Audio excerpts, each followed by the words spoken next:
Hello guys, আশা করি সবাই ভালো আছেন।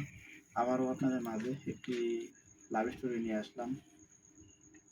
আজকে লাভ স্টোরিটা হলো ফুয়াতো বোন যখন ঘরের বউ। তো আপনারা তো বুঝতেই আছেন আজকে লাভ স্টোরিটা কি পরিমাণ সুন্দর হতে চলতেছে। তো প্রায় 3 থেকে 4 বছর পরে আমার ফুয়াতো বোন আর ফুয়া আমাদের বাড়িতে ঘুরতে আসছে। তো তাকে প্রায় 4 বছর আগে দেখছিলাম আমি, একবার আমাদের বাড়িতে ঘুরতে আসছিল। তো সেই সময় থেকে তাকে আমার অনেক ভালো লাগতো। তো আমি তার সাথে মাঝে মাঝে ফোনে কথা বলতাম। তো সবসময় কথা বলতে পারতাম না, সবসময় তার কাছে ফোন থাকতো না।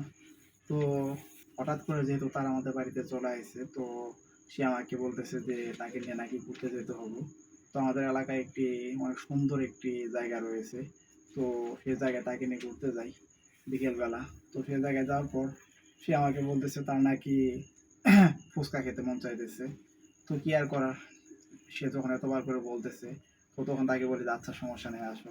তো তাকে নিয়ে একটু সামনের দিকে যাই, কারণ সামনে একটি বাজার ছিল। তো সেই বাজারেই ফুচকা ব্যস্ত এক লোক। তো সেই জায়গা থেকে আমরা ফুচকা খাওয়া শেষ করে আমরা রাস্তাতে হাঁটতেছিলাম আর গল্প করতেছিলাম। তো হঠাৎ করে বুঝতে পারলাম যে সে আমার হাত ধরে রাস্তা দিয়ে হাঁটতেছে। তো আমার কাছে একটু অন্যরকম লাগে, কারণ রাস্তা দিয়ে একটা মেয়ে মানুষ হাত ধরে হাঁটতেছে, এটা তো মানুষ অন্য কিছু বলতে পারে। তো আমি বিষয়টা তাকে বলি আর সে আমাকে বলে যে এগুলা কোনো বিষয় না, তো তুমি আসো। তো ওই দিনের মতো আমরা বাসায় চলে যাই। বাসায় চলে যাওয়ার পর আমরা রাতে খাওয়া দাওয়া শেষ করে অনেকক্ষণ গল্প করে ঘুমিয়ে পড়ি। তো সকালবেলা আমার ঘুম ভাঙে তার ডাকে। তো সে আমার কানের কাছে গিয়ে বলতেছে যে সে নাকি বের হবে। তো আমি তাড়াতাড়ি যেন উঠে পড়ি। তো কি আর করার, তো সে যখন বের হবো আর সবাই যখন বলতেছে এত করে।